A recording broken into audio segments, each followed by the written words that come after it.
Well, it's my pleasure to have Scott Reed with us today as from USDA FSA, and we're generally going to talk about farm program, USDA administered programs to help farmers and ranchers following in the aftermath of Hurricane Harvey.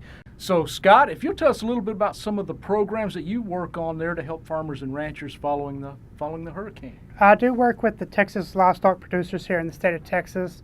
I work at the state office level, and I administer the livestock forage program, the livestock indemnity program, and the emergency assistance for livestock producers program. The two that really affect the producers affected by Hurricane Harvey are the LIP program, the livestock indemnity, and the emergency assistance for livestock producers, which is the ELAP program. The LIP program, to be eligible for that, is a producer would have had to lose livestock due to the adverse weather event of Harvey, either due to the flood or due to the winds that were caused by the hurricane. The producers need to contact the county office in your local county where the livestock loss occurred within 60 days of when that loss happened. For the emergency livestock assistance program, that will cover situations such as livestock feed losses, where a producer has had hay that was destroyed, and that would be hay that's either in rolls or in squares. Hay that's in the windrow doesn't count for the ELAP program, unfortunately, but it does cover livestock hay losses that either washed away due to the flood, or in the case of where they could have been submerged in water for a period of time, they could also be eligible under the ELAP program.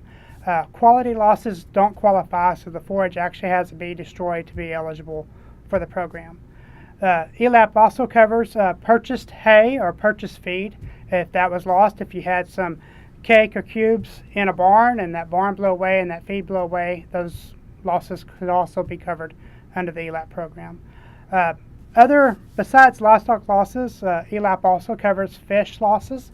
If you've had a fish operation that has actually lost game fish or bait fish, those actual physical fish losses could be eligible under ELAP, as well as feed losses under ELAP for fish.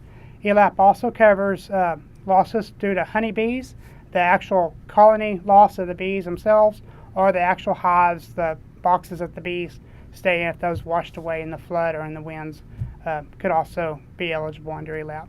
So I have a lot of programs that FSA offers due to the effects of Harvey, and I really encourage producers to contact their local office within the next 60 days of when that loss is apparent to file an application for that loss and application for payment.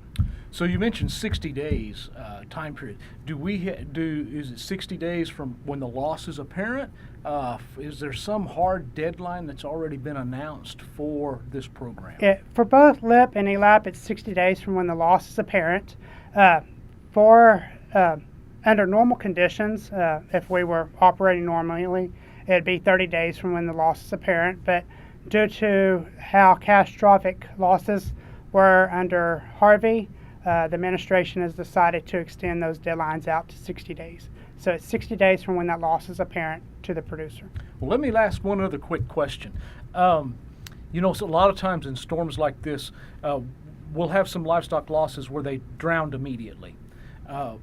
But we also may have some due to illness and sickness from standing in water over a long period of time, a lack of fresh food. All of those the stresses that hit those animals, where the loss of the animal, death loss, may occur a little bit later. Does that interact in the program at all? It does interact with the program. For the livestock loss to be eligible underneath the livestock indemnity program under LIP, the loss has to be a direct result of the adverse weather event, meaning the flood had to kill the animal or the high winds had to kill the actual animal.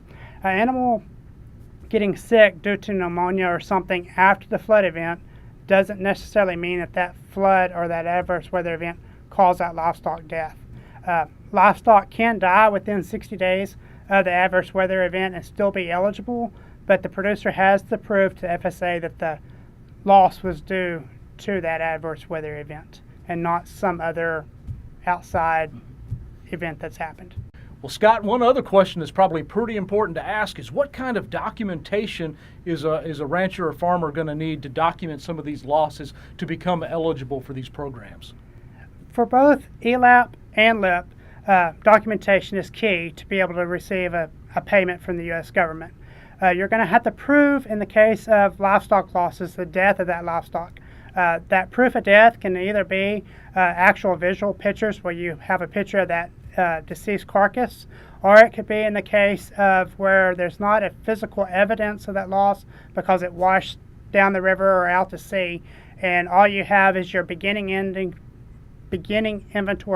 and ending inventory. So it is key that you document with pictures and also document your beginning inventory right before Harvey and your ending inventory of what you have on hand after the loss.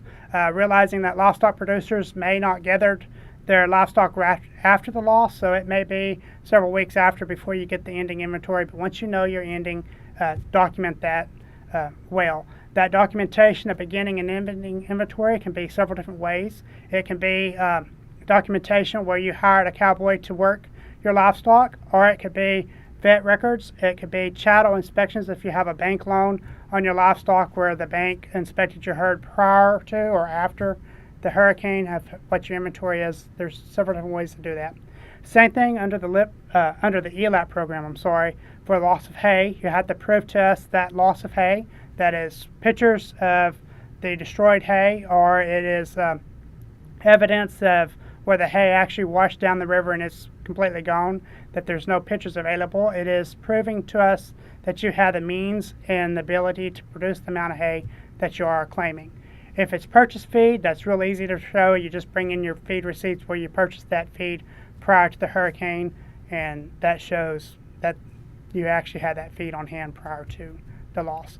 But in either case, if you're able to take pictures, that's the best thing, the easiest thing to show that loss, because there's actually something for us to see. Well, Scott, one more question comes to mind, and that is, what if we have a producer who's never done business with FSA before? They've never been involved in any other programs, and so don't have some experience with you. What would you tell that person who may be coming in for the first time? For FSA, I strongly encourage you, whether you've had a loss or not, if you are in the livestock business, you need to familiarize yourself with our local county office. Go in, introduce yourself. When a county office tries to start your farm records, you're going to need to bring in a copy of your deed or a copy of your lease.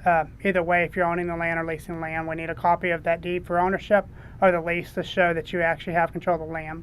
As a livestock producer, you're going to need to bring us in proof that you are a livestock operator.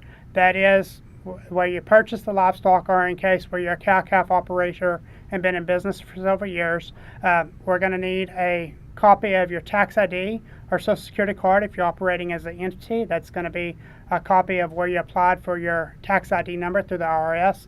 As an individual, it's a Social Security card is what we will need. A mailing address is also required so that we can mail you your payment to you, your payment stub once we issue you a payment.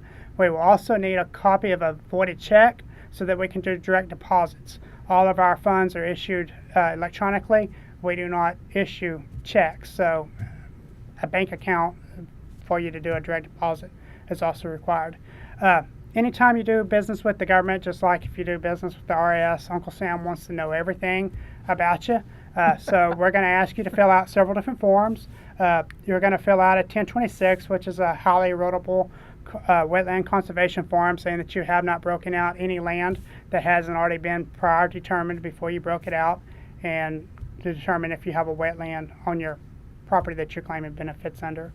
But your local county office can help you with all that. The main thing is to contact them. When you contact them, tell them what your losses are.